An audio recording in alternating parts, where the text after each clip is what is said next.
వాక్య సహాయం కొరకై దేవుని యొక్క వాక్య ధ్యానం కొరకై దేవుని యొక్క గ్రంథంలో నుంచి మత్తయి సువార్త 8వ అధ్యాయం మత్తయి సువార్త 8వ అధ్యాయం 23 నుంచి 27 వచనాలు చదువుకుందాం. మత్తయి సువార్త 8వ అధ్యాయం 23 నుంచి 27. ఆయన దోణి ఎక్కినప్పుడు ఆయన శిష్యులు ఆయన వెంట వెళ్ళిరి. అంతటా సముద్రము మీద తుఫాను లేచినందున ఆ దోణి అలల చేత కప్పబడెను. అప్పుడు ఆయన నిద్రించుచుండగా వారు ఆయన వద్దకు వచ్చి, ప్రభువా, నశించిపోవచ్చున్నాము, మమ్మను రక్షించుమని చెప్పి ఆయనను లేపిరి. అందుకు ఆయన, అల్ప విశ్వాసులారా, ఎందుకు భయపడుచున్నారని వారితో చెప్పి లేచి గాలిని సముద్రమును గద్దింపగా మిక్కిలి నిమ్మళమాయెను. ఆ మనుషులు ఆశ్చర్యపడి, ఈయన ఎట్టివాడో, ఈయనకు గాలియు సముద్రమును లోబడుచున్నవని చెప్పుకొనిది. చిన్న మాట ప్రార్థన చేసుకుందాం. కృపా కనికరము కలిగిన పరలోకపు తండ్రి, ఇంతవరకు మీరు నడిపించిన విధానమును బట్టి మీకు స్తోత్రాలు చెల్లిస్తూ ఉన్నాం. వాక్యము దగ్గరకు వచ్చి మీ గ్రంథంలో నుంచి మీరిచ్చిన ఆలోచన మేరకు, తలంపు మేరకు కొన్ని వచనాలు మేము చదువుకొని ఉండగా, ప్రభువా, వాటిని ఆశీర్వదించి మాకు దయచేయండి. మీ వైపు చూస్తూ ఉన్నాం. నిలబడిన నన్ను మరుగు చేయండి. మీరే మా అందరితో మాట్లాడండి ప్రభువా. మా ఆత్మలకు అవసరమైన మాటలు మీరు అందించి మా ఆత్మలను సేదతీర్చమని ప్రభు అయిన యేసుక్రీస్తు నామంలో ప్రార్థించి వేడుకుంటున్నాం తండ్రి, ఆమేన్. మనం ఇంతకు పూర్వము ఒక 2-3 వారాల క్రితం ధ్యానించినటువంటి మాటలు ఏంటంటే, ఒక మాట మనం చదువుకున్నాం. ఎవడైనను ఆయనను వెంబడింపగోరిన ఎడల వాడు తను తాను ఉపేక్షించుకొని తన సిలువనెత్తుకొని ఆయనను వెంబడించాలి అని ఒక మాట మనం చదువుకొని, అందులో నుంచి 2 రకాలుగా ఆలోచన చేసాం. ఒకటి, ఆయనను ఎలాగ వెంబడించాలి అని. రెండవది, మరి అసలు వెంబడించడం అంటే ఏంటి అనేది ఒకటైతే, ఎలాగ వెంబడించాలి అనేది రెండవది. ఈ రకంగా 2 సార్లు మనం ధ్యానం చేసుకున్నాం. అవి మరి ఎంతవరకు జ్ఞాపకం ఉన్నాయో నాకు తెలియదు. దానికి అనుకూలంగా లేక అనుగుణంగానే ఈ దినం చదివిన వాక్య భాగంలో నుంచి కొన్ని మాటలు నేను మాట్లాడాలని ఆశిస్తూ ఉన్నాను. అంటే ఆయనను వెంబడించడం అంటే ఏమిటో కొన్ని జ్ఞాపకం చేసుకున్నాను. మరి ఎంతమందికి జ్ఞాపకం ఉంది వెంబడించడం అంటే ఏమిటి అని? కొంతమందిని జ్ఞాపకం చేసుకున్నాం, వెంబడించినటువంటి వారిని. దేవుని గ్రంథంలో కొంతమందిని జ్ఞాపకం చేసుకున్నాం. నయోమిని వెంబడించినటువంటి రూతును జ్ఞాపకం చేసుకున్నాం. ఏలియాను వెంబడించినటువంటి ఎలీషాను జ్ఞాపకం చేసుకున్నాం. దావీదును వెంబడించినటువంటి మరి ఇత్తయి కుమారుని జ్ఞాపకం చేసుకున్నాం. ఆ తర్వాత పౌలును జ్ఞాపకం చేసుకున్నాం. క్రీస్తును వెంబడించినటువంటి పౌలు. వాళ్ళు ఎలాగ వెంబడించారో చూస్తే, రూతు వెంబడించినటువంటి విధానాన్ని మనం జ్ఞాపకం చేసుకుంటే, ఆమె ఏమనిందంటే, నీ వెళ్ళు చోటుకే నేను వస్తాను, నీవు నివసించు చోటనే నేను నివసిస్తాను, మరణం తప్ప మరి దేనిని కూడా మనను ఎడబాపదు అని ఆ విధంగా ఆమె వెంబడించింది. ఆ తర్వాత ఫిలిష్తీయుడైనటువంటి ఇత్తయి దావీదును వెంబడించడం, నేను చచ్చినా బ్రతికినా నేను నీతోనే ఉంటాను అన్నాడు. ఆ తర్వాత ఏలియాను వెంబడించిన ఎలీషాను గురించి చూస్తే, నేను నిన్ను విడవను అన్నాడు. నేను క్లుప్తంగా వీటిని మీకు జ్ఞాపకం చేస్తూ ఉన్నాను. ఆ తర్వాత క్రీస్తును వెంబడించాలనుకున్నటువంటి పౌలు ఏమన్నాడంటే, నా మట్టుకైతే బ్రతుకుతా, క్రీస్తే చావైతే లాభం అన్నాడు. అంటే వెంబడించడం అంటే అలాగ వెంబడించాలి అని జ్ఞాపకం చేసుకున్నాం. తర్వాత అసలు ఎలాగ వెంబడించాలి అంటే, తను తాను ఉపేక్షించుకొని, అంటే అన్నీ అశ్రద్ధ చేసుకొని విడిచిపెట్టి ఆయన వెంబడించాలని. ఆ రకంగా మనం జ్ఞాపకం చేసుకున్న వ్యక్తులు ఎవరంటే, యేసు ప్రభు శిష్యులైనటువంటి పేతురు, అంద్రెయ, యాకోబు, యోహానులను జ్ఞాపకం చేసుకున్నాం. యేసు ప్రభు వారిని పిలిచినప్పుడు వారు వలలు వదిలిపెట్టి వచ్చారు. ఆ తర్వాత దోణిను, తండ్రిని వదిలిపెట్టి వచ్చారు అని చదువుకున్నాను.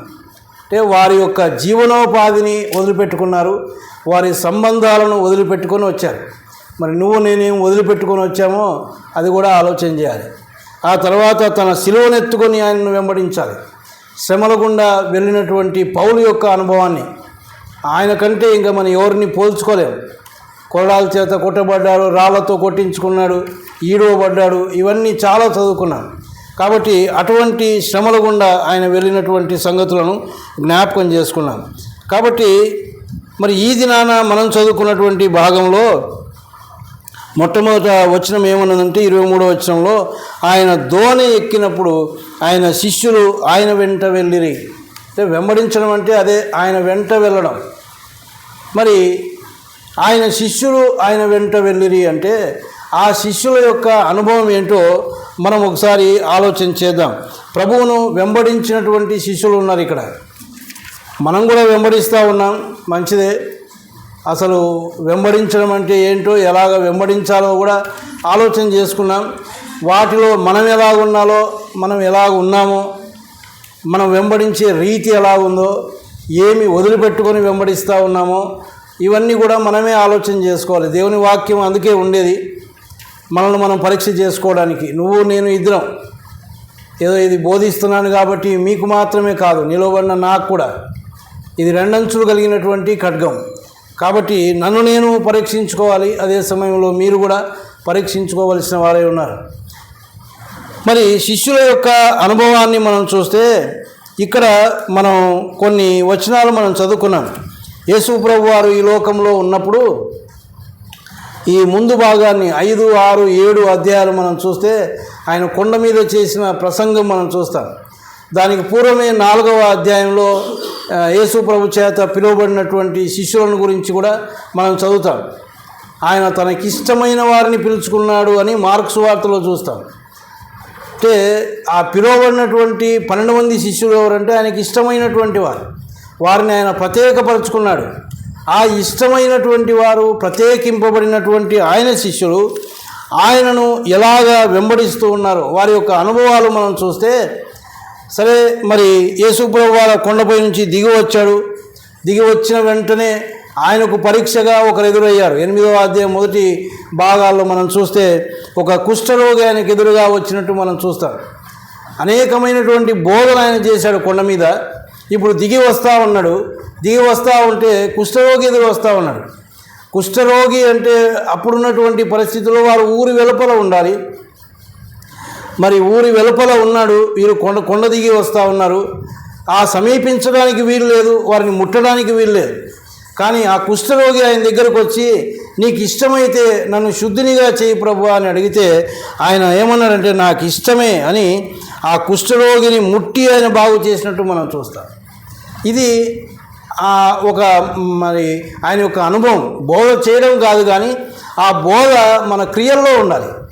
క్రియల్లో లేనటువంటి బోధ చేయడం వలన ప్రయోజనం లేదు. ఒకవేళ అంతకు పూర్వం లేదా ఇప్పుడు నేను బోధిస్తూ ఉండగా ఒకవేళ నాలో ఇంతకు పూర్వం లేకపోతే ఇప్పుడైనా వాటిని నేను అలవర్చుకోవాలి. ఆ వాక్యము చేత నేను గద్దించబడిన తర్వాత దాన్ని నేను చక్క చేసుకోవాల్సిన అవసరం ఎంతైనా ఉంది. దేవుని యొక్క వాక్యం అందుకోసమే మన కోసం దేవుడు వ్రాయించి పెట్టాడని మనం చూస్తూ ఉన్నాం. మరి ఈ శిష్యుల యొక్క అనుభవాన్ని మనం చూస్తే చూడండి, 24వ వచనంలో అంతటా సముద్రం మీద తుఫాను లేచినందున ఆ దోణి అలల చేత కప్పబడెను అని మనం చూస్తూ ఉన్నాం. వారు దోణిలో ఉన్నారు. ఆయన దోణి ఎక్కినప్పుడు ఆయన శిష్యులు కూడా ఆయన వెంట వెళ్ళారంటే వాళ్ళు కూడా దోణి ఎక్కారు. యేసు ప్రభు ఉన్నాడు, యేసు ప్రభుతో పాటి శిష్యులు ఉన్నారు. లేక శిష్యులు దోణిలో ఉన్నారు, వారితో పాటు ఎవరున్నారు? యేసు ప్రభు కూడా ఉన్నారు. ఇది ఒక రక్షణ దోణి అని మనం అనుకుంటే ఆ రక్షణ దోణిలో ఎవరున్నారంటే యేసు ప్రభు ఉన్నాడు. మనం రక్షించబడ్డాం, మనలో యేసు ప్రభు ఉన్నాడు. రక్షించబడినటువంటి మనలో యేసు ప్రభు ఉన్నాడు. అయితే వారితో కూడా యేసు ప్రభు ఉన్నాడు. కానీ ఏం జరుగుతూ ఉంది అక్కడ?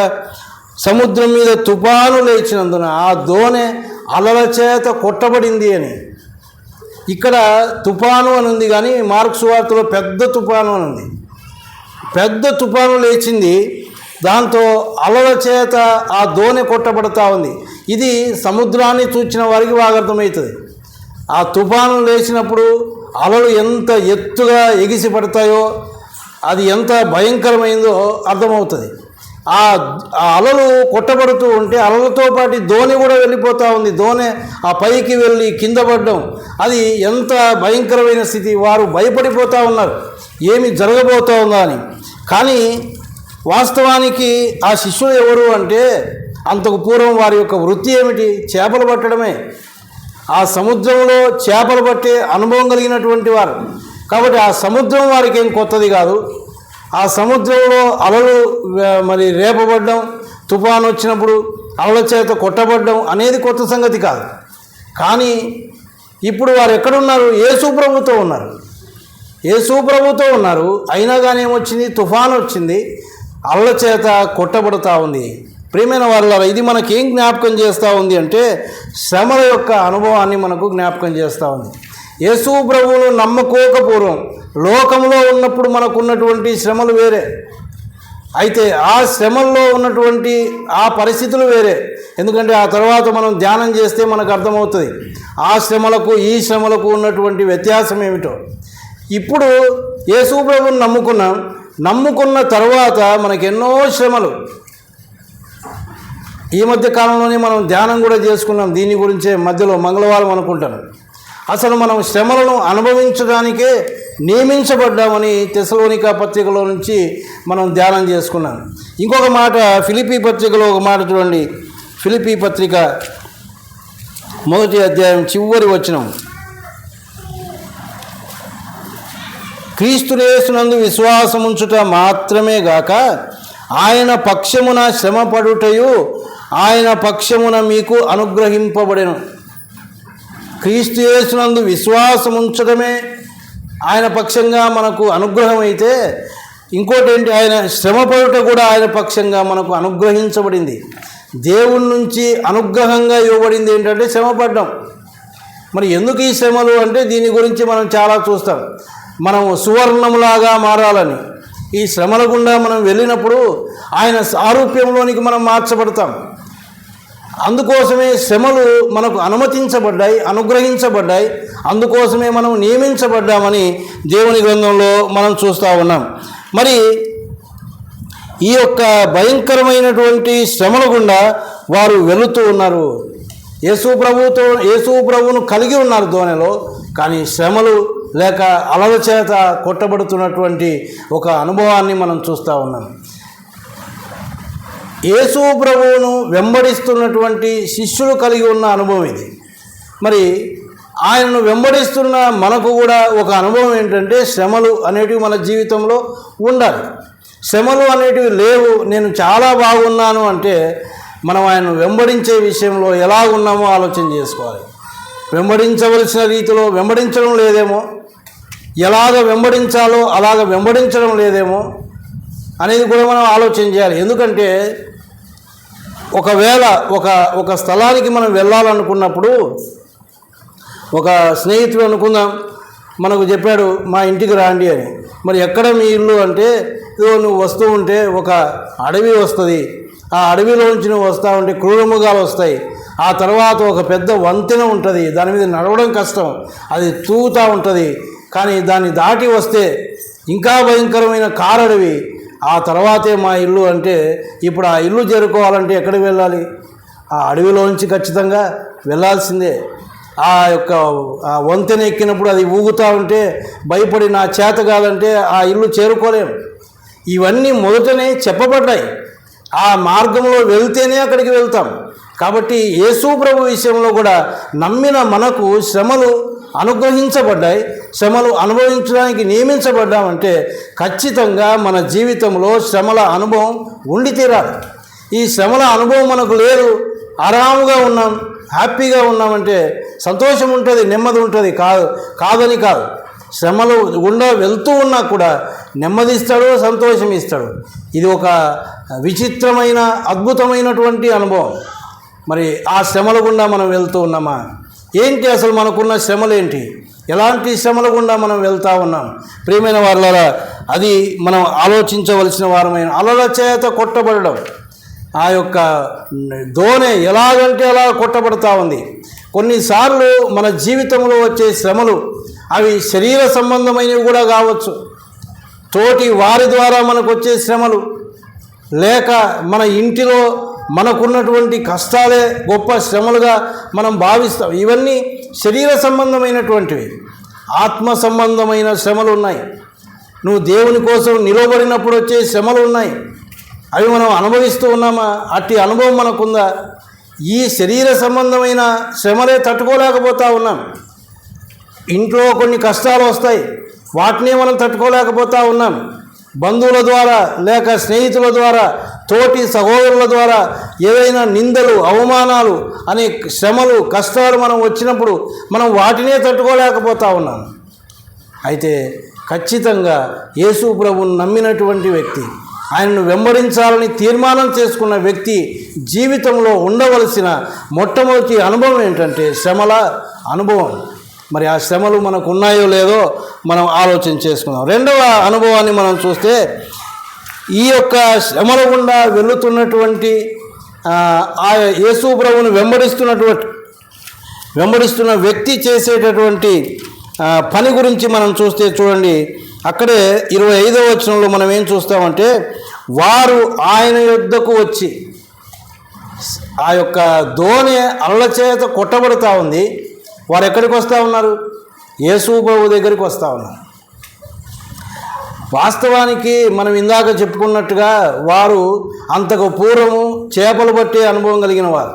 ఆ సముద్రంలో చేపలకు పట్టే అనుభవం వారికి ఉంది కాబట్టి, ఆ సముద్రంతో వారికి అనుభవం ఉంది కాబట్టి వారు ఏం చేయాలంటే వారి ఆలోచనలు చేసుకోవాలి. ఇగో తుఫాను వస్తూ ఉంది, అలలు వస్తూ ఉన్నాయి, కాబట్టి మనం ఈ యొక్క ధోరణి ఎలాగా అదుపులో పెట్టుకోవాలి అని వారి యొక్క సొంత జ్ఞానం చేత ఆలోచించాలి. కానీ అది అంతకు పూర్వం వారికి ఉన్న అనుభవం, యేసు ప్రభు దగ్గరికి రాకపూర్వం ఉన్న అనుభవం. కానీ ఇప్పుడు ఎక్కడున్నారు? వారు యేసు ప్రభుతో ఉన్నారు. కాబట్టి వారు ఏం చేస్తూ ఉన్నారు? ఆయన దగ్గరికి పోతూ ఉన్నారు. ఇదే చేయవలసింది. దేవుని పిల్లలంగా ఆయన దగ్గరికి మనం అంటే ప్రార్థించే అనుభవం మనకు ఉండాలి. ఆయన వెంబడిస్తున్నటువంటి మనం శ్రమల్లో మనం చేయవలసిన పరిస్థితి, శ్రమల్లో మనం చేయవలసిన పని ఏంటంటే ఆయన దగ్గరికి వెళ్ళడం, ప్రార్థించడం. యాకోబు పత్రిక 5వ అధ్యాయం 13వ వచనంలో ఆ మాట మనం చూస్తాం. ఎవనికైనాను శ్రమ సంభవించినా వాడు ఏం చేయాలి? ప్రార్థన చేయవలను అన్నాడు. శ్రమ సంభవిస్తే మనం అది కూడా ధ్యానం చేసినప్పుడు చెప్పుకున్నాం, శ్రమ వచ్చినప్పుడు పారిపోకూడదు. శ్రమ వస్తే మరి పారిపోకుండా నిలబడాలి, ప్రార్థన చేయాలి తప్ప పారిపోయే అనుభవం మనకు ఉండకూడదు. చాలాసార్లు అనేక మంది దేవుని బిడ్డలు లేక ప్రభువుని నమ్ముకున్నవారు వెనుకంజ వేసి లోకంలో కలిసిపోయిన కారణాలు మనం అడిగితే ఇదే శ్రమలే. శ్రమలు వస్తే వాటికి తట్టుకోలేక లోకంలో కలిసిపోయిన వారు ఉన్నారు. కానీ ఎందుకు లోకంలో కలిసిపోయారు, ఎందుకు నిలబడలేకపోయారు అంటే శ్రమల్లో వారు చేయవలసిన పని ఏంటంటే యేసు ప్రభు దగ్గరికి రావాలి, ప్రార్థన చేయాలి. కానీ అలాంటి అనుభవం లేని కారణాన మనం చూసేది ఏంటంటే వారు లోకంలోనే కలిసిపోతూ ఉన్నారు అని మనం చూస్తూ ఉన్నాం. చాలామంది యొక్క భక్తుల అనుభవాలు మనం చూస్తే వారు శ్రమలో దేవునికి మొరపెట్టినారు అని మనం చూస్తాం. కీర్తనల గ్రంథం 120వ కీర్తన 1వ వచనంలో దావీదు అంటాడు, నా శ్రమలో నేను యెహోవాకు మొరపెట్టి తిని. అంటే దేవుని యందు భయభక్తులు కలిగినటువంటి వారు, దేవుణ్ణి వెంబడించాలని తీర్మానం చేసుకున్నవారు, వారు ఖచ్చితంగా చేసే పని ఏంటంటే శ్రమల్లో భయపడరు, శ్రమల్లో పారిపోరు, శ్రమల్లో కృంగిపోరు. వారు ఖచ్చితంగా ప్రార్థన అనుభవాన్ని కలిగి ఉంటారు. ఇది కూడా ఎప్పుడు మనకు వస్తుంది అంటే దేవునితో మనకున్న సంబంధాన్ని బట్టి, దేవుని యొక్క వాక్యముతో మనకున్న సంబంధాన్ని బట్టి. ఇది లేకపోతే శ్రమల్లో ఖచ్చితంగా మనం కృంగిపోతాం. శ్రమలైతే తప్పవు, శ్రమలైతే వస్తాయి. కానీ నిజమైనటువంటి రీతిలో వెంబడిస్తున్నటువంటి వారు మాత్రమే నిలబడగలుగుతారు. కారణం ఏంటి అంటే వారు ఆయన దగ్గరికి వెళ్తూ ఉన్నారు, ప్రార్థించే అనుభవం వారు కలిగి ఉన్నారని మనం చూస్తాం. 2వ దినవృత్తాంతముల గ్రంథం 15వ అధ్యాయం 4వ వచనంలో మరొక మాట ఏముందంటే, తమ శ్రమయందు వారు ఇశ్రాయేలీయుల దేవుడైన యెహోవా యొద్దకు మళ్ళుకొని అని మనం చూస్తాం. శ్రమల్లో దేవుని వైపుకు తిరుగుతాం. ఎప్పుడైతే శ్రమలు వస్తాయో అప్పుడు ఏం జ్ఞాపకం వస్తుంది? మనకు దేవుడు జ్ఞాపకం వస్తాడు. అన్నీ బాగా ఉంటే దేవుణ్ణి మర్చిపోతాం మనం. అందుకే దేవుడు అప్పుడప్పుడు మనల్ని గుచ్చుతూ ఉంటాడు. ఏదో ఒకటి మన శరీరంలో ఒక ముళ్ళు పెడతాడు. పౌలు అంతటి వాడే అన్నాడు కదా, ఆయన తన శరీరంలో ఉన్న బలహీనతను బట్టి ముమ్మారు దేవుని దగ్గర వేడుకుంటే ఆయన ఏమన్నాడంటే, నా కృప నీకు చాలు, నేను బాగు చేస్తాననలేదు, నా కృప నీకు చాలు అన్నాడు. అది ఒక ముళ్ళులాగా నా శరీరంలో ఉంది అంటాడు పౌలు. దేవుడు కొన్నిసార్లు మనకు కూడా ముళ్ళు పెడతా ఉన్నాడు. కొన్నిసార్లు మన ఇంట్లో మన భార్యనే మనకు ముళ్ళు, కొన్నిసార్లు భర్తనే ఒక ముళ్ళు, కొన్నిసార్లు పిల్లలే ముళ్ళు. బాగుందామనుకుంటే వాళ్ళ ద్వారానే వస్తాయి, ఏదో ఒక శోధన, ఏదో ఒక శ్రమ కదా, వాళ్ళ ద్వారానే, ఇంటి వాళ్ళ ద్వారానే. కానీ ఇవన్నీ ఎందుకు అంటే దేవుని వైపుకు తిరగడానికి. యేసు ప్రభువును వెంబడిస్తున్నటువంటి శిష్యుల యొక్క అనుభవంలో శ్రమలు వచ్చాయి. కానీ ఆ శ్రమల్లో వారు ఏం చేస్తూ ఉన్నారు? యేసు ప్రభు దగ్గరికి వెళ్తూ ఉన్నారు. ఎందుకు? ఆయన ఎక్కడున్నాడు? వారి ధోరణిలో ఉన్నాడు. మరి నువ్వు నేను నిజంగా రక్షించబడి ఉంటే, యేసు ప్రభువును మన సొంత రక్షకునిగా అంగీకరించి ఉంటే, ఆయన ఎక్కడున్నాడు? ఇప్పుడు మనతోనే ఉన్నాడు, మనలో ఉన్నాడు. మరి ఎక్కడికి పోవాలి? మనం ఆయన దగ్గరికి వెళ్ళాలి, ఆయన్ని అడగాలి, ప్రభువా శ్రమ వచ్చింది, నేనేం చేయాలి? కానీ శ్రమల్లో మనల్ని ఆయన వదిలిపెట్టేవాడు కాడు. దాని గురించిన సంగతులు చాలా ఉన్నాయి. శ్రమల్లో ఆయన ఎవరిని వదిలిపెట్టలేదు. బైబిల్ గ్రంథంలో మనం జ్ఞాపకం చేసుకుంటే శద్రక్, మేషక్, అబేద్నెగోలు వారు అగ్నిగుండంలో పడ్డారు, ఆయన వదిలిపెట్టలేదు, వారితో కూడా ఆయన ఉన్నాడు. దానియేలును సింహబోనులో వేశారు, ఆయన అక్కడే ఉన్నాడు, వారితో పాటే ఉండి ఆ సింహ నోళ్ళను ఆయన మూయించాడు. కాబట్టి శ్రమల అనుభవం అనేది ఉంటుంది. కానీ ఎప్పుడైతే దేవునితో ఒక మంచి సంబంధం మనం కలిగి ఉంటామో ఖచ్చితంగా దేవుడు మనల్ని దాని నుంచి తప్పించి ఆ తర్వాత మనం అదే చూస్తాం. వారి అనుభవం, శిష్యుల యొక్క అనుభవాన్ని మనం చూస్తూ ఉన్నాం. మూడవది చూడండి, వారి యొక్క అనుభవాన్ని మనం చూస్తే 8వ అధ్యాయంలోనే 26వ వచనం, అందుకు ఆయన అల్ప విశ్వాసులారా అన్నాడు. ఏమంటా ఉన్నాడు ఆయన? అల్ప విశ్వాసులారా అన్నాడు. అది ప్రేమతో కూడిన మాటనా లేక గద్దింపుతో కూడిన మాటనా అంటే అది ఒక రకంగా గద్దింపుతో కూడినటువంటి మాటనే. ఎందుకు ఆయన ఆ మాట అంటా ఉన్నాడంటే, వారితోనే ఉన్నాడు, వారు చేసిన కార్యాలు వారికి బాగా తెలుసు, ఆయన చేసిన అద్భుత కార్యాలన్నీ కళ్ళారా చూచినటువంటి వారే. కానీ ఆయన దగ్గరికి అయితే వచ్చారు, ప్రార్థన అయితే చేస్తూ ఉన్నారు, ప్రభువా అని ప్రార్థన చేస్తూ ఉన్నారు. కానీ వారిలో ఏం లేదు? విశ్వాసం లేదు. అల్ప విశ్వాసులారా అంటూ ఉన్నాడు. చాలాసార్లు ప్రార్థన చేస్తాం ఏదైనా వస్తే, కానీ మళ్ళీ కృంగిపోవడమే, మళ్ళీ మన ఆలోచనలు మనమే కదా. చాలాసార్లు ఒక సన్నివేశాన్ని మనం మాట్లాడుకుంటూ ఉంటాం, ఒక కథలాగా చెప్తారు, కానీ అది మరి ఒకవేళ నిజంగానే జరిగిందేమో మనకు తెలియదు. ఒకసారి మరి అక్కడ వర్షాలు పడకుండా ఉంటే అందరూ తీర్మానం చేసుకున్నారు, ఈ దినం మరి మనమంతా కూడుకొని ప్రార్థన చేద్దాం, వర్షాలు వచ్చేటట్టు ప్రార్థన చేద్దాం అని తీర్మానం చేసుకొని అందరూ బయలుదేరి మందిరానికి వెళ్తూ ఉన్నారు ప్రార్థన చేయడానికి. ఒక చిన్న పాప ఏం చేసింది? గొడుగు పట్టుకొని పోతా ఉందంట. అందరూ ఉండి, ఏంది గొడుగు పట్టుకొని వస్తున్నావు, వర్షాలే పడకసి వస్తుంటే గొడుగు ఎందుకు పట్టుకొని వస్తాను అంటే, మనం పోతుండేది ఎందుకు? ప్రార్థన చేయడానికే కదా. మరి ప్రార్థన చేసినాక వచ్చేటప్పుడు ఏముంటుంది? వర్షం ఉంటుంది, అప్పుడు గొడుగు కావాలి కదా. ఈ విశ్వాసం లేదు. చాలాసార్లు ప్రార్థన చేస్తాం, చాలా భారంగా ప్రార్థన చేస్తాం, కానీ విశ్వాసం ఉండదు. మీరు అడిగిన వాటి నెలను పొంది ఉన్నామని నమ్మమన్నాడు దేవుడు. అంటే విశ్వాసం అనేది చాలా ప్రాధాన్యం. ఎంత ప్రార్థన చేసినా విశ్వాసం లేకపోతే ఏం ప్రయోజనం? అడిగినాను, నా దేవుడు నాకు ఇచ్చినాడు అని ఎప్పుడైనా స్తోత్రాలు చెల్లించామా? ఈ రాత్రి అడిగినాం, ప్రభువా ఇదిగో నాకు ఇది కావాలి అని, మరి తర్వాత ఏం చేయాలి? ప్రభువా ఇచ్చినావు స్తోత్రం అని చెప్పాలి. అంటే అది చెప్పాలంటే ఎంత విశ్వాసం ఉండాలా? అందుకే దేవుడు యేసు ప్రభు వారిని చూచి అల్ప విశ్వాసులారా అన్నాడు. అంటే గద్దింపబడినటువంటి ఒక అనుభవం. గద్దింపు అనేది విశ్వాసికి చాలా అవసరం. ఆయన వెంబడిస్తూ ఉన్నటువంటి మనకు, దేవుని పిల్లలమైనటువంటి మనకు గద్దింపు లేకపోతే మన యొక్క జీవితాలు మనం చక్కచేసుకోలేము. గద్దింపు అనేది చాలా ప్రాధాన్యమైనటువంటిది అని దేవుని గ్రంథంలో మనం చూస్తూ ఉన్నాం. ఒక మాట సామెతల గ్రంథంలో మహాజ్ఞాని అయినటువంటి సొలొమోను గద్దింపును గురించి రాస్తూ ఆయన ఏమన్నాడంటే 13వ అధ్యాయం 18వ వచనంలో, గద్దింపును లక్ష్య పెట్టువాడు ఘనత నొందును. గద్దింపును లక్ష్య పెట్టువాడు అంటే గద్దిస్తే దానికి లోబడాలి. చాలాసార్లు గద్దించినప్పుడు బాధపడేవారు ఉన్నారు. అది దేవుని వాక్యం చేత గద్దించినా, నేరుగా గద్దించినా బాధపడేవారు ఉన్నారు. ఆ సహోదరుడు నన్ను గద్దించాడు, వాక్యం చేత నన్ను గద్దించాడు, లేకపోతే నేరుగా ఈ రకంగా అన్నాడు నన్ను. ఎందుకన్నాడు అంటే మనల్ని మనం చక్క చేసుకోవడానికి. మనం ఆ యొక్క గద్దింపు అనేది మనకు ఘనతనిస్తుంది.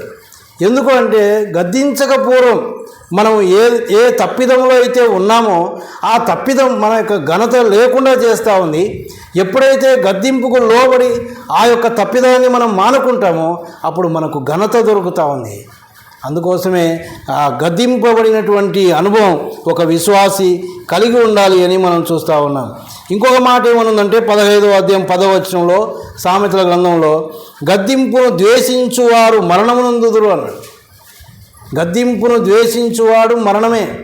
అంటే గద్దింపు అనేది మనం చక్క చేసుకోవడానికి, దాన్ని లక్ష్య పెట్టలేదనుకోండి మరణమే మనకు. ఈ వాహనాలతో అనుభవం ఉన్న వారికి తెలుసు. ఒక కారు ఎక్కినాం అనుకోండి, ఇప్పుడున్నటువంటి కార్లు లేక 4 వీలర్స్లో మనం ఎక్కినప్పటి నుంచి అది చెప్తూ ఉంటుంది మనకు. ఎక్కిన తక్షణమే నీ సీట్ బెల్ట్ పెట్టుకోవాలంటుంది. ఎందుకు పెట్టుకోవాలి బెల్టు? మన సేఫ్టీ కోసం. ఆ బెల్ట్ పెట్టుకునేంత వరకు అది చెప్తానే ఉంటుంది.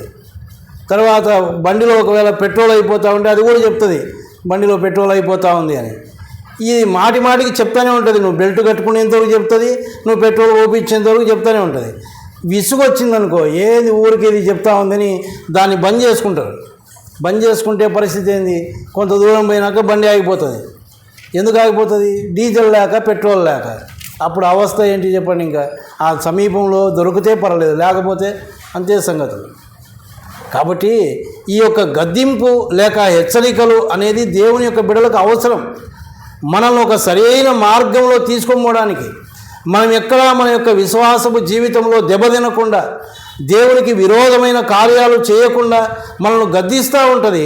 ఆ గద్దింపుకు మనం లోబడకపోతే ఏం చేస్తాం? మరణం. ద్వేషించువారు మరణం నందుతారంటే నిత్య నరకాగ్నే. గద్దింపు అనేది చాలా అవసరం ఒక విశ్వాసికి. ఇంకా కఠినమైనటువంటి మాట ఏంటంటే అదే సామెతల గ్రంథం 12వ అధ్యాయం 1వ వచనంలో గద్దింపును అసహించుకునేవాడు పశుప్రాయుడు అని రాయబడింది. ఏ మాట ఎవరినైనా అంటే ఊరుకుంటారా? ఏమన్నా నువ్వు పశువు లేక అంటే ఏమని వాళ్ళు ఏం చేస్తారు? మీద పడుతుంటారు అంతే. కానీ దేవుని గ్రంథంలో రాయబడిన మాట ఏంటంటే ఎవరైతే గద్దింపును అసహించుకుంటాడో వాడు పశుప్రాయుడు, అంటే పశువుతో సమానం అని. ఎందుకంటే మానవుడైతే వింటాడు, గద్దింపును అర్థం చేసుకొని వింటాడు. వినడం లేదు అంటే వాడు పశువే. ఇంకా ఎంత కఠినమైన మాటలో చూడండి. కాబట్టి గద్దింపబడిన అనుభవం దేవుని వెంబడించే పిల్లలకు చాలా అవసరం. మరి గద్దించబడుతూ ఉన్నామా?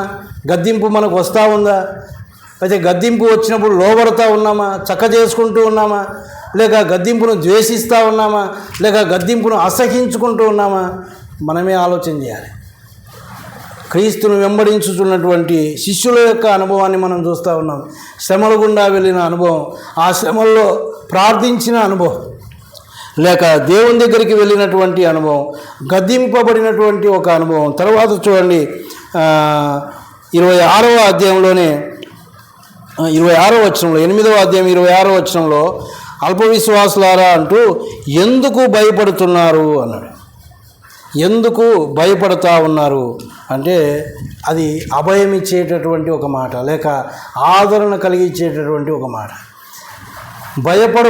భయపడవద్దు అనే మాట దేవుని గ్రంథంలో 365 సార్లు ఉంది అని అనుభవం కలిగిన వారు చెప్తారు. లేక మనం కూడా నేను చదివితే కూడా దాన్ని మార్కు చేసుకుంటూ వెళ్తే 365 సార్లు మనకు దొరుకుతుంది.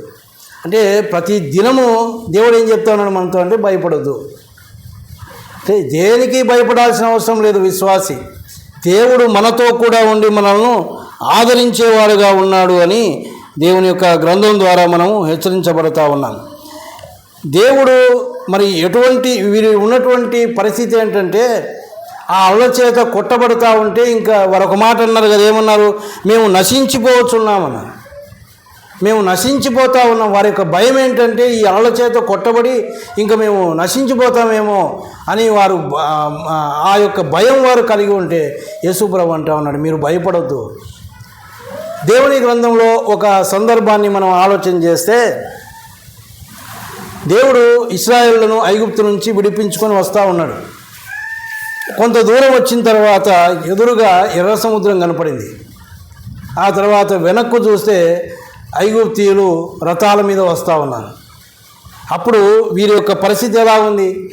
ఇంకా భయపడిపోతూ ఉన్నారు కదా. చూడండి, అక్కడ కొన్ని మాటలు మనం చదువుకుందాం. నిర్గమాకాండం 14వ అధ్యాయం. నిర్గమాకాండం 14వ అధ్యాయం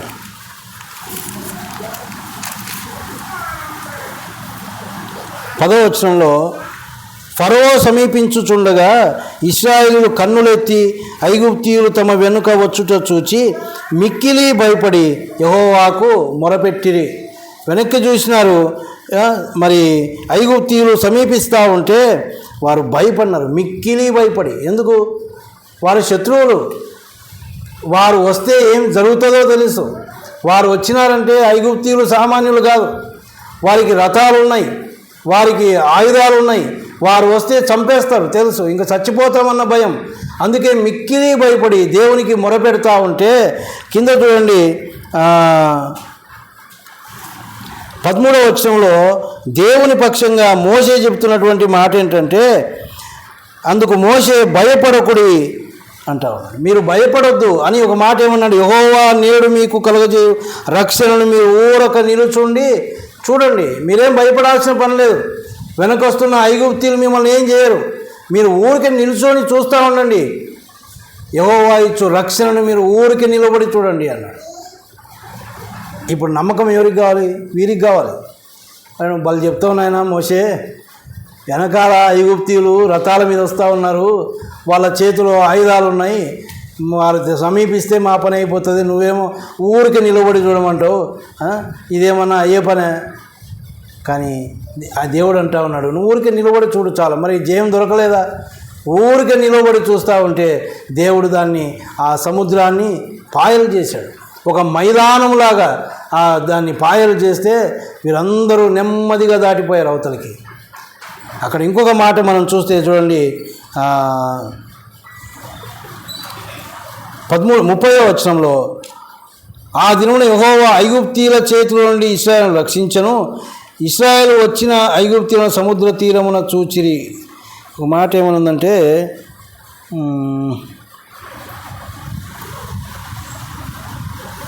ఇంకా వాళ్ళని ఎప్పుడూ చూడలేదు అనే మాట ఒక మాట ఉంది.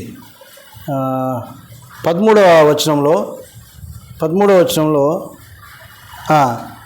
అందుకు మోషే భయపడకుడి, యెహోవా మీకు నేడు కలుగజేయ రక్షణను మీరు ఊరక నిల్చుని చూడండి. మీరు నేడు చూచిన ఐగుప్తీయులను ఇక మీదట మరి ఎన్నడూను చూడరు. దేవుడు చేసే కార్యాలు ఎలాగుంటాయంటే, భయపడొద్దు అన్నాడు, భయపడొద్దు అని అభయం ఇచ్చాడు. మీరు ఊరిక నిలుచుండి చూడండి అన్నాడు. తర్వాత ఏమంటా ఉన్నాడు? మీరు నేడు చూచిన ఐగుప్తీయులను ఇక మీదట మరి ఎన్నడూ చూడరు. ఇంక అయిపోయింది. ఆయన ఇచ్చే విజయం సంపూర్ణమైనటువంటి విజయం. వీరందరూ దాటి వచ్చారు. వారిని, వారి రథాలను దేవుడు ఆ యొక్క సముద్రంలో ముంచివేశాడు. వారి యొక్క శవాలను ఆ యొక్క సముద్ర తీరాన వారు చూచారు అని మనం చూస్తాం. వారిని సంపూర్ణంగా నశింపజేశాడు ఆయన. మీరు ఇంకెప్పుడు వారిని చూడరు. అంత గొప్ప ధైర్యం దేవుడు ఇస్తాడు, అంత గొప్ప కార్యాలు దేవుడు ఖచ్చితంగా చేస్తాడు. ఈ మధ్య కాలంలోనే మరి నేను హార్ట్ అటాక్ వచ్చి హాస్పిటల్లో ఉన్నప్పుడు నేను సాక్ష్యం కూడా చెప్పాను. మరి మీకు జ్ఞాపకం ఉందో లేదో, దేవుడు నాకు జ్ఞాపకం చేసిన మాట ఇదే. నేను హాస్పిటల్లో ఉన్నాను.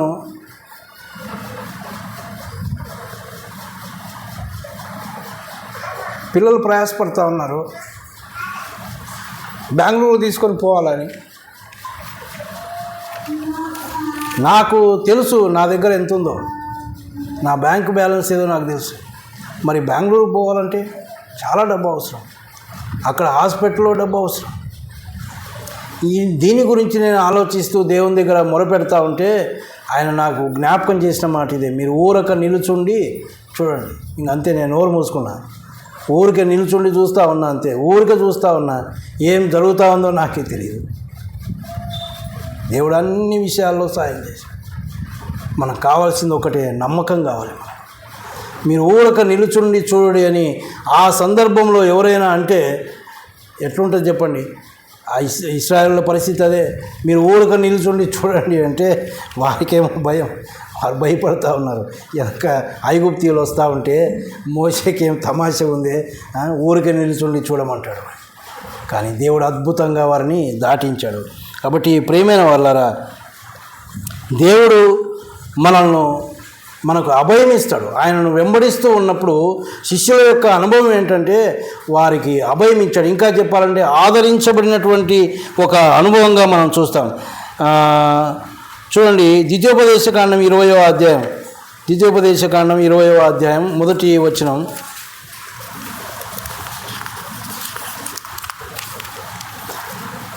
నీవు నీ శత్రువులతో యుద్ధమునకు పోయి గుర్రములను రథములను మీకంటే విస్తారమైన జనమును చూచినప్పుడు వారికి భయపడవద్దు.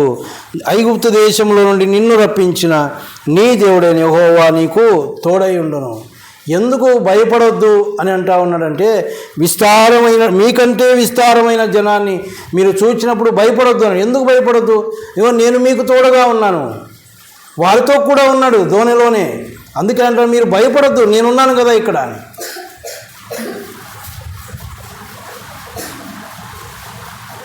ఊరికే ఒట్టి మాటలు చెప్పేవాడు కాదు ఆయన. ఊరికే భయపడొద్దు అనేవాడు కాదు. కార్యాలు జరిగించే దేవుడు. మనకు ఆయన తోడుగా ఉంటే ఇంకేమని చెప్పండి, ఇంకా మనం భయపడాల్సిన అవసరం లేదు. ఆయన వెంబడించేటటువంటి శిష్యుల యొక్క అనుభవం మనం చూస్తూ ఉన్నాం. మరి నిజంగా నేను వెంబడిస్తూ ఉన్నాం. మన అనుభవంలో ఇవన్నీ ఉన్నాయేమో ఒకసారి ఆలోచన చేయాలి. ఇంకొక మాట చూడండి, ద్వితీయోపదేశకాండంలోనే 31వ అధ్యాయం 6వ వచనం.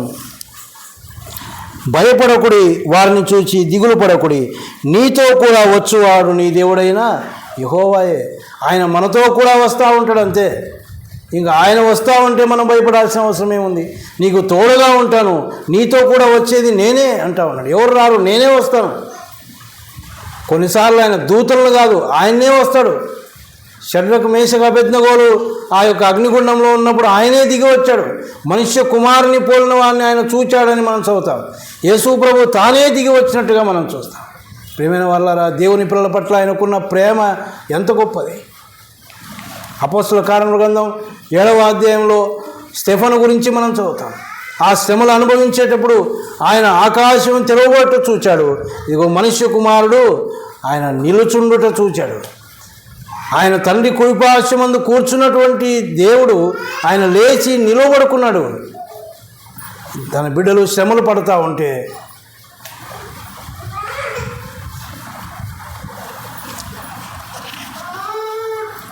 ఆయన వదిలిపెట్టేవాడు కాదు. ఆయన తోడుగా ఉంటాడు. ఆయన మనతో కూడా వస్తాడు. ఫుట్ ప్రింట్స్ అని ఒక పోయం లాగా ఉంది. అది అంటే ఒక కవిత్వం లాగా. దాంట్లో అంటే ఫుట్ ప్రింట్స్ అంటే పాదముల యొక్క గుర్తులు. అది ఎలా ఉంటుందంటే, ఒక వ్యక్తి ముందుకు వెళ్తూ ఉంటే వెనకాల ఆ పాదాల ముద్రలు కనపడతా ఉంటాయి ఆ బొమ్మలో. మరి ఈ వ్యక్తి వెనుకకు చూసి దేవుణ్ణి అడుగుతూ ఉన్నాడు అన్నమాట. ప్రభువా, మరి నువ్వు నా వెంట వస్తానన్నావు, ఆ పాదాల గుర్తులు ఎలాగున్నాయంటే కొంత దూరం వరకు 2 జతల పాదాల గుర్తులు కనిపిస్తూ ఉన్నాయి. ఒక స్థలానికి వచ్చేసరికి ఒక జత గుర్తే కనిపిస్తూ ఉంది.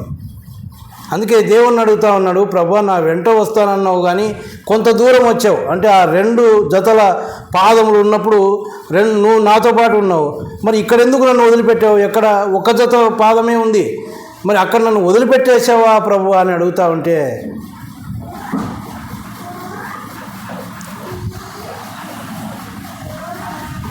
ఆయన ఇచ్చిన ఉత్తరం ఏంటంటే, ఆ పాదాల గుర్తులు అవి నీవి కాదు, అవి నావి, అంటే దేవునివి. అంటే అప్పుడు అర్థం ఏంటి? నిన్ను నేను ఎత్తుకున్నానయ్యా, ఆ గుర్తులు నీవి కాదు, నావి. నిన్ను వదిలిపెట్టలేదు నేను. ఆ శ్రమలో నీకు చేత కాదు కాబట్టి, ఆ శ్రమల్లో నీవు నడవలేవు కాబట్టి నేను ఎత్తుకున్నాను. అంత గొప్ప దేవుణ్ణి మనం కలిగి ఉన్నాం. ప్రియమైన వాళ్ళారా, ఆయన్ను వెంబడిస్తూ ఉండగా ఉండేటటువంటి అనుభవాలు మనం చూస్తూ ఉన్నాం. చివరికి ఎంత మంచి మాటతో ఆయన వారిని ఆదరించాడు అంటే చూడండి, ఆయన గద్దించినప్పుడు ఏమైంది? మత్తయి సువార్త 8వ అధ్యాయం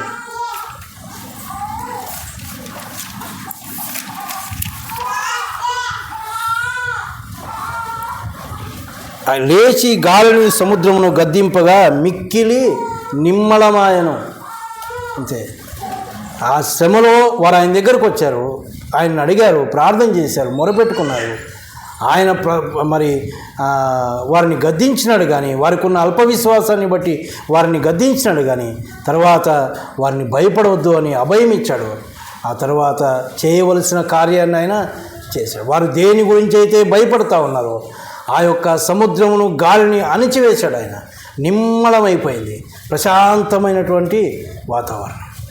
మన జీవితాల్లో ఆయన వెంబడిస్తూ ఉండగా శ్రమలు వస్తాయి, కష్టాలు వస్తాయి, కానీ ఆయన దగ్గరకు వచ్చి మనం మొరపెట్టుకుంటే ఆయన మనల్ని గద్దించినప్పటికీ కూడా మనల్ని ఆదరిస్తాడు. మనకెంత నెమ్మది ఇస్తాడంటే అసలు మనమా ఇలాంటి శ్రమలు అనుభవించింది అనేంతగా ఆయన మనకు నెమ్మదిస్తాడు. అసలు ఏమీ లేకుండా ఆయన చేస్తాడు. అంత గొప్ప దేవుణ్ణి మనం కలిగి ఉన్నాం. కానీ ఆయన వెంబడిస్తున్నటువంటి మనం ఇలాంటి అనుభవాలు కలిగి ఉన్నామా? అసలు ఆయనను వెంబడిస్తున్నామా అనేది మొదటి ప్రశ్న. ఆయనను వెంబడిస్తూ ఉన్నామా? వెంబడిస్తూ ఉంటే ఎలాగ వెంబడిస్తూ ఉన్నాం? ఉపేక్షించుకొని సిలువనెత్తుకొని వెంబడిస్తూ ఉన్నామా? లేక అన్నీ మన దగ్గరే పెట్టుకొని వెంబడిస్తూ ఉన్నామా? వదిలిపెట్టాలి, కొన్ని సంబంధాలు వదిలిపెట్టాలి, మన యొక్క జీవనోపాధిని వదిలిపెట్టాలి. అంటే వాటి మీద మన మనసు పెట్టకూడదు. దేవుని యొక్క విషయానికి వచ్చినప్పుడు వాటికంటే దేవుని యొక్క సన్నిధిని ప్రాముఖ్యంగా ఎంచాలి కానీ మన యొక్క జీవనోపాధి ప్రాముఖ్యం కాదు, మన యొక్క బంధాలు ప్రాముఖ్యం కాదు, దేవుని యొక్క సన్నిధి ప్రాముఖ్యం. అలాగ మనం ఆయనను వెంబడించగలిగితే ఆయనతో కూడా ఆయన మనతో కూడా ఉన్నప్పుడు మన అనుభవాలు ఏంటంటే శ్రమలు వచ్చినప్పటికీ కూడా ఆయన మనతో కూడా ఉండి వాటిని తీసివేసి మనం నిమ్మలపరిచేవాడు, మనకు నెమ్మది ఇచ్చేవాడుగా మనం చూస్తూ ఉన్నాం. వాటిని గద్దిస్తాడు ఆయన. అవి ఎలాంటివైనా సరే వాటిని పారద్రోలేవాడు ఆయన్నే, వాటిని తీసివేసేవాడు ఆయన్నే, మార్గము సరళము చేసేవాడు ఆయన్నే. కానీ మనకే నమ్మకం లేదు, అల్ప విశ్వాసంగా ఉన్నాం, నిజమైనటువంటి విశ్వాసం ఆయన మీద ఉంచలేకపోతూ ఉన్నాం, మనమే బలహీనులంగా ఉంటూ ఉన్నాం. ఈ ఉదయకాల సమయమున ఒకసారి మన యొక్క జీవితాన్ని పరీక్ష చేసుకుందాం. నన్ను వెంబడింపగోరిన వాడు ఎలాగ వెంబడించాలో ఆయన చెప్పాడు. వెంబడించినటువంటి శిష్యుల అనుభవం మనం చూస్తూ ఉన్నాం. నిజంగా నేను కూడా కోరి ఆయనను వెంబడిస్తూ ఉంటే ఎలాగ వెంబడిస్తూ ఉన్నాం? వెంబడిస్తూ ఉండగా మన అనుభవాలు ఇలా ఉన్నాయా? ఇలాంటి అనుభవాల గుండా మనం వెళ్తూ ఉన్నామా? శ్రమలు వచ్చినప్పుడు కృంగిపోతూ ఉన్నామా? దేవుని దగ్గరికి వస్తూ ఉన్నామా? దేవుడు గద్దించినప్పుడు లోబడుతూ ఉన్నామా? ద్వేషిస్తూ ఉన్నామా? ఇవన్నీ మనం ఒకసారి ఆలోచన చేసుకుని ఎక్కడైనా బలహీనమైన స్థితిలో మనం ఉంటే మనం చక్క చేసుకుందాం. దేవునికి ఇష్టమైన బిడ్డలంగా మనం జీవించడానికి దేవుడు తన కృప అనుగ్రహించునుగాక. ప్రార్థన చేసుకుందాం. కృపా కనికరము కలిగిన మా పరలోకపు తండ్రి, గొప్ప దేవ, మీ ఘనమైన శ్రేష్టమైన నామానికి స్తోత్రాలు. ఈ ఉదయకాల సమయమున మీరు మాకు అందించిన మాటలను బట్టి మీకు స్తోత్రాలు. మిమ్మల్ని వెంబడించిన శిష్యుల అనుభవం మా ముందు ఉంచారు ప్రభా. మరి మిమ్మల్ని వెంబడిస్తున్న మేము కూడా అలాంటి అనుభవాలు కలిగి ముందుకు సాగడానికి మీ కృప దయచేయమని, మా ఆత్మీయ జీవితాలను బలపరచమని, నామకార్థపు భక్తి జీవితం కాకుండా ప్రభా నిజమైనటువంటి భక్తి జీవితం మాకు దయచేయమని, కూడి వచ్చిన ప్రతి ఒక్కరిని మీరు దీవించి మా అందరి హృదయాల్లో మీ మాటలు భద్రపరచమని, రాలేకపోయిన వారికి మరి ఒక తరుణం మీరు దయచేయమని మా ప్రభువును రక్షకుడునైన యేసుక్రీస్తు పేరట ప్రార్థించి వేడుకుంటున్నాము తండ్రి. ఆమేన్. అందరూ